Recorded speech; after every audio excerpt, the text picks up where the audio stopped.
Ini salah satu rumah sakit yang paling banyak dikunjungin orang Indonesia yang berobat ke Pineng. Untuk pasien dari Assalamualaikum warahmatullahi wabarakatuh. Kembali lagi dengan saya, Sela Ilmiah. Mulai dari video ini, saya akan mencoba untuk biasa mengubah kata aku menjadi saya. Gitu. Jadi intermezzo sedikit kayak gitu. Oke, apa kabar penonton? Semoga sehat selalu dimanapun berada, menjalani kegiatannya dengan lancar tanpa kendala apapun. Dulu sewaktu masih kuliah di Surabaya, saya punya teman asalnya berasal dari Sumatera. Dia pernah cerita ketika bapaknya sakit, dia berobatnya ke Malaysia. Waktu itu saya kayak nggak terlalu tertarik kenapa bisa sampai berobat di negara tetangga. Terus kayak kalau dipikir-pikir ongkosnya naik pesawat, kemudian penginapannya di sana kan harusnya lebih mahal daripada di rumah sakit terdekat tempatnya tinggal gitu. Setelah itu aku akhir-akhir ini baru cari tahu, tuh aku lagi kan. Setelah itu akhir-akhir ini saya baru cari tahu kalau ternyata di Malaysia itu rumah sakitnya populer banget sama orang Indonesia. Bahkan ada sekitar 1 juta pasien, kira-kira segitu, yang berobat di rumah sakit Malaysia, khususnya yang ada di Penang. Banyak banget, 1 juta, bayangin loh.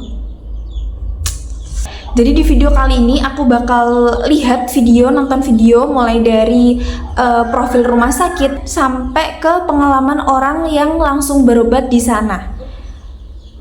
Khususnya orang Indonesia ya. Jadi langsung aja, nggak usah lama-lama, langsung aja kita ke videonya. Check it out. Di video pertama ini bakal cerita mengenai rumah sakit Sunway di Pinang. Langsung aja kita lihat videonya.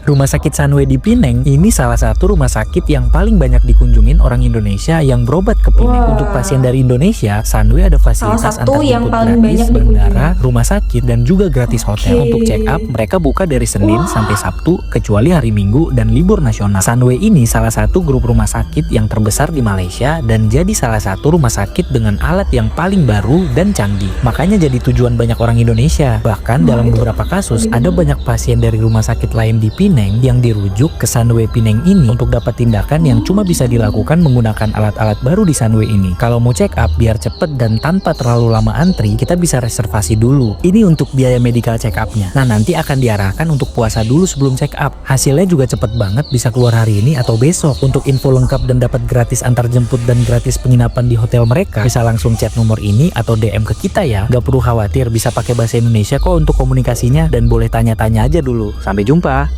Wah, keren banget, banyak banget layanan gratisnya. Tadi pertama mulai dari antar jemput dari bandara kan, terus habis itu penginapannya, terus kayak layanan konsultasi yang bisa nyediain chat pribadi via WhatsApp, itu ada juga yang khusus orang Indonesia. Wah, keren sih. Kalau dilihat tadi gambarnya, gambarnya sih? Ini apa namanya? Alat-alatnya itu kayak udah gini. Udah kayak modern banget. Aku malah nggak familiar sama alat-alatnya tadi. Kayak biasanya kan kalau ngeliat gitu apa gitu ya, itu kayak kurang familiar aku di sini ngeliatnya.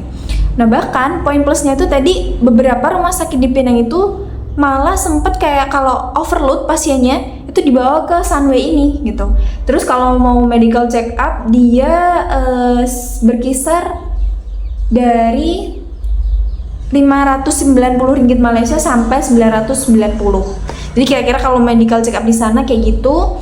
Terus habis itu, dan kelihatannya tuh rumah sakitnya bersih banget, terus kayak modern. Jadi kalau kita sakit, kita nggak perlu yang khawatir tempatnya bersih atau enggak di sana gitu. Gimana kalau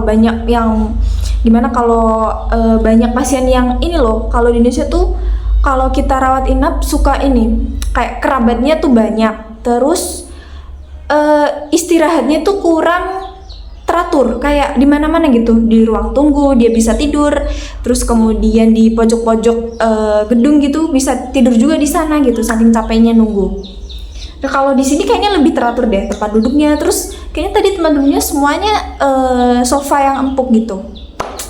Mantap. Kita lanjut ke video selanjutnya. Kalau yang ini alasan kenapa banyak orang Indonesia yang berobat di sana, kayak sesuai berdasarkan data gitu. Kita lihat dulu videonya.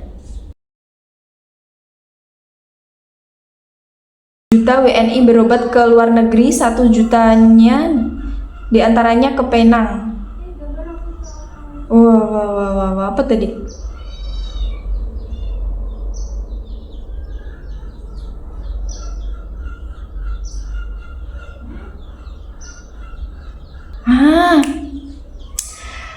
Ada tadi kayaknya ada 6 alasan di situ. Yang 3 udah aku bahas di video sebelumnya. Yang 3 pertama ini yang belum. Yang ternyata yang pertama itu tingkat akurasinya tinggi. Berarti kayak tingkat diagnosanya tuh lebih akurat. Jadi kalau kita mau kasih obat itu juga sesuai sama diagnosa yang udah kita yang para dokter itu udah tentukan gitu. Terus kemudian pelayanannya cepat, kayak mungkin hari ini daftar bisa besok atau di hari yang sama pun bisa langsung berobat gitu teman-teman. Terus yang ketiga biayanya bisa lebih murah. Masa iya sih? Kita harus nonton lebih nih videonya yang lain, oke? Kita lanjut dulu ke video selanjutnya. Video selanjutnya ini dari salah satu tokoh penting di Indonesia, salah satu menteri di Indonesia yang bahkan dia juga approve gitu kalau di Penang itu termasuk salah satu pusat kota kesehatan yang paling maju di Malaysia saat ini gitu. Kita nonton dulu videonya. Sekarang saya berada di pusat kota Penang. Ini merupakan pusat industri kesehatan yang ada di Malaysia selain Kuala Lumpur dan Petaling Jaya. Disinilah lebih dari 10 miliar US dollar atau sekitar perhitungan kita 160 triliun rupiah dana masyarakat Indonesia mengalir untuk mendapatkan layanan kesehatan. Dan tentunya jika kita melihat yang diutamakan adalah pelayanan, peningkatan SDM, yang diutamakan juga adalah bagaimana memuliakan pasien. Nah, ini bisa kita pelajari dengan baik dan bisa kita ciptakan sebuah kolaborasi sehingga banyak sekali peluang yang bisa dibuka untuk industri kesehatan kita, bukan hanya untuk membuka peluang usaha dan lapangan kerja di industri kesehatan, tapi juga bisa untuk memberikan layanan kesehatan yang lebih baik bagi masyarakat kita. Mudah-mudahan ke depan Indonesia bisa membuka kekuatan yang bisa menjadi epicentrum dari layanan kesehatan regional ASEAN yang sedang kita buka baik di Jakarta, di Bali, Surabaya, Medan, dan beberapa kota besar lainnya. 3P yang menjadi kunci kenapa industri kesehatan di Malaysia bisa berkembang 20 tahun terakhir adalah people. Bagaimana menyiapkan SDM yang baik, proximity, kedekatannya dengan pasar, dengan Indonesia, sehingga banyak masyarakat kita yang mudah mengakses layanan kesehatan di Malaysia. Price, bahwa ternyata layanan kesehatan di Malaysia selain memiliki layanan yang baik, tapi juga bisa memberikan keterjangkauan yang masuk kepada budget dari masyarakat kita. Mudah-mudahan ke depan 3P bisa kita hadirkan bagi layanan kesehatan di Indonesia. Amin. Wah, gak nyangka banget di sini kayak Bapak ini, Bapak Sandi ya namanya. Bapak Sandi ini yang pertama dia kayak sangat kagum di situ. Ternyata kita udah ada kunjungan ke Malaysia buat jalin kolaborasi gitu supaya negara kita lebih maju dan berkembang di bidang kesehatannya gitu. Khususnya di kota-kota besar yang ada di Indonesia. Tadi sempat dengar kalau hampir 160 triliun uang atau dana yang telah digelontorkan masyarakat Indonesia untuk berobat di sana gitu. Lihat dari jumlahnya itu kita bisa lihat bahwa saking banyaknya masyarakat Indonesia yang tertarik dan merasa puas. Jadi kalau merasa puas kan dia pasti mungkin kalau ada yang sakit lagi akan balik lagi ke sana, atau kalau merasa puas dia akan merekomendasikan ke teman atau orang yang sedang membutuhkan nasihat kesehatan gitu, berobat ke sini loh, bagus gitu, ke Malaysia ini layanannya gini. Terus tadi ada yang namanya 3P ternyata yang dipegang kuat oleh Malaysia ini untuk memajukan industri kesehatan ya. Yang pertama tadi ada people, gimana kita bisa melayani masyarakat dengan baik. Terus kemudian proximity, dia memanfaatkan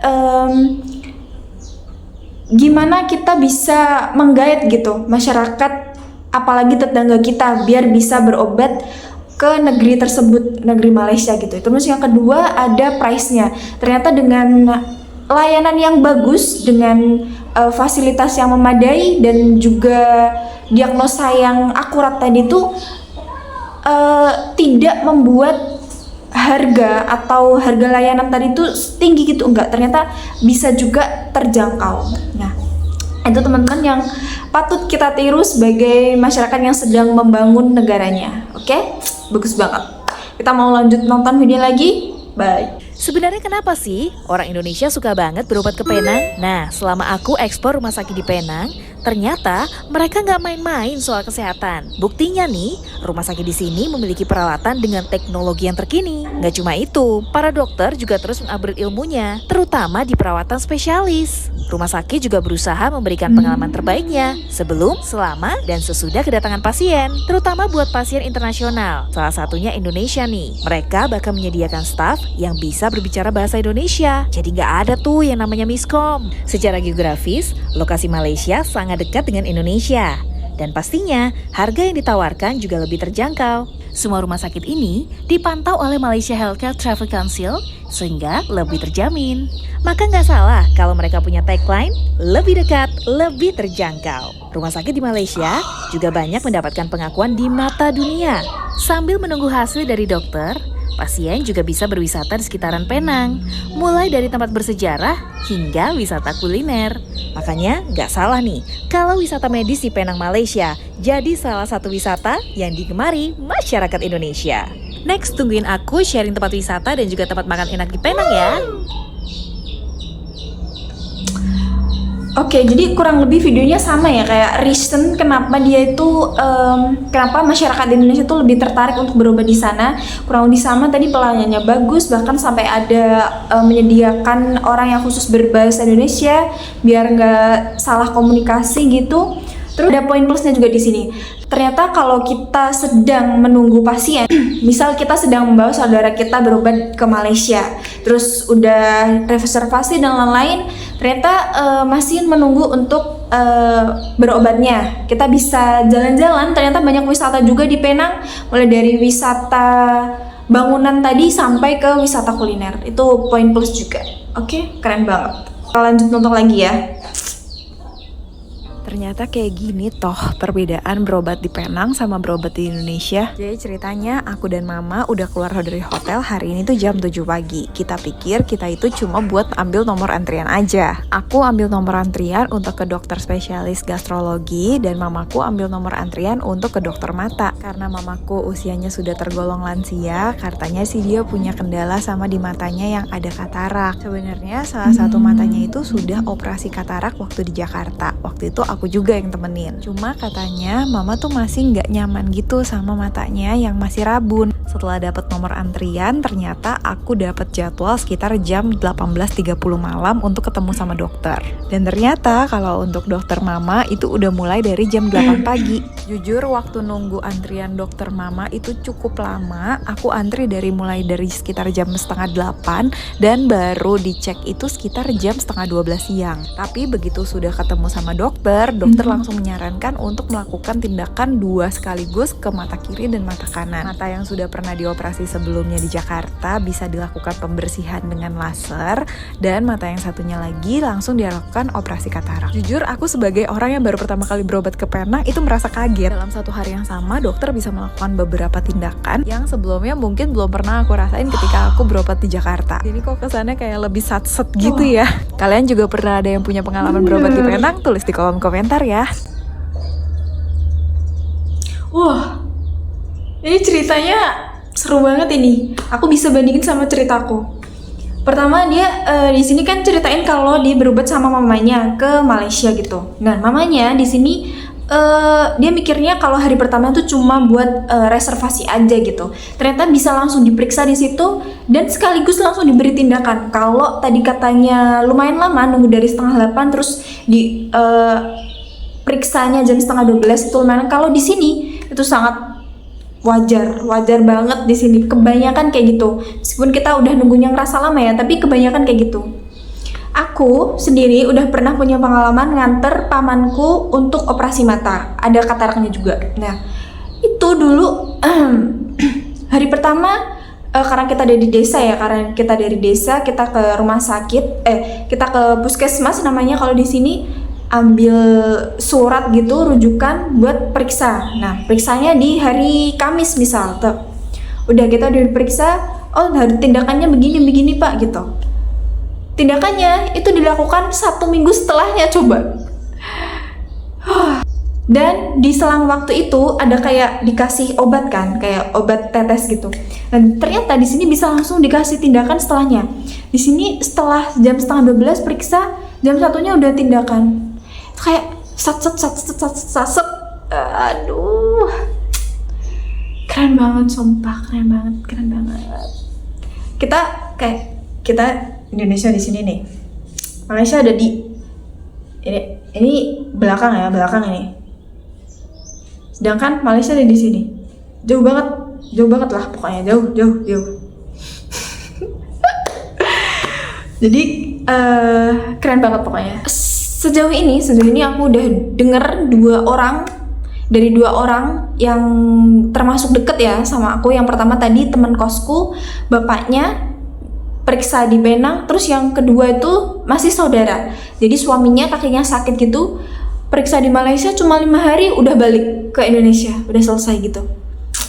Keren banget. Jadi hal-hal kayak gini yang perlu kita tiru sebenarnya, apalagi masyarakat Indonesia itu masih bergantung sama rumah sakit negeri yang diatur oleh pemerintah gitu. Jadi kayak kita masih mengandalkan rumah sakit pemerintah. Nah, dimana harusnya fasilitasnya itu sudah mendekati inilah harusnya gitu. Dan katanya aku juga lihat-lihat komen gitu, di komennya masyarakat Malaysia itu juga lebih sering bukan lebih sering, kayaknya mungkin kebanyakan itu masih berobat ke rumah sakit yang negeri. Kayak kalau di Indonesia tuh namanya RSU gitu, rumah sakit umum, kalau di daerah gitu namanya. Kayak gitu karena harganya lebih terjangkau sedikit daripada di rumah sakit swasta, tapi nggak terlalu beda jauh gitu. Kalau di sini sangat jauh guys, sangat jauh. Dan pelayanannya tuh beda banget. Kan di sini ada namanya asuransi kesehatan gitu dari pemerintah, namanya BPJS. Nah, itu kita beda banget kalau kita sakit daftar ke sana, apalagi sampai rawat inap itu bakal susah. Pasti ada aja kayak alasan, oh sudah penuh ruangannya, sudah penuh gitu. Beda lagi kalau orang yang berobat ke rumah sakit dengan biaya sendiri, atau di sini itu namanya daftar umum gitu. Jadi nggak mengandalkan kartu dari pemerintah itu tadi. Itu bakal langsung dihubungin kayak, oh iya ini, oh iya ada Pak, ini dokternya, pasti bakal kayak gitu. Dan yang bikin speechless tadi juga ternyata untuk dokternya itu masih available sampai jam 6 lebih, jam 6 sore lebih. Itu gimana coba ya, shift dokter ya. Gak tau juga sih kayak gimana, karena kita belum pernah pengalaman juga di sana. Jadi kurang lebihnya gitu aja video kali ini. Gak terasa kan tadi jempolku udah keluar berapa kali aja. Jadi segitu aja video dari aku. Mohon maaf apabila ada aku lagi. Jadi segitu aja video dari saya. Kurang lebihnya saya mohon maaf, dan terima kasih udah selalu support. Untuk yang belum like, jangan lupa like, komen, dan subscribe. Oke? Terima kasih. Wassalamualaikum warahmatullahi wabarakatuh. Bye bye.